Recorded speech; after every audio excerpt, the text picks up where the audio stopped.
एक रात एक खूबसूरत जंगल था जहाँ एक छोटा सा रैबिट अपनी खुशियों भरी दुनिया में घूमता था। लेकिन आज सब कुछ अलग था। जंगल के अंदर एक अजीब सी खुशबू थी जो रैबिट को अपने तरफ खींच रही थी, जैसे कुछ छुपा हुआ हो। रैबिट ने डिसाइड किया कि वो इस खुशबू का पीछा करेगा।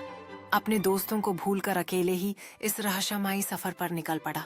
जैसे जैसे रैबिट आगे बढ़ता गया, उसने देखा कि जंगल में कुछ अजीब सी आवाजें सुनाई दे रही थी जो उसे डराने लगी। उसने सोचा कि क्या ये सिर्फ उसकी कल्पना है या जंगल में सचमुच कोई राज छुपा हुआ है। अचानक रैबिट ने एक चमकदार पतंग देखा जो उसे अपने तरफ बुलाने लगी, जैसे कि वो उसका राज समझा सकती है।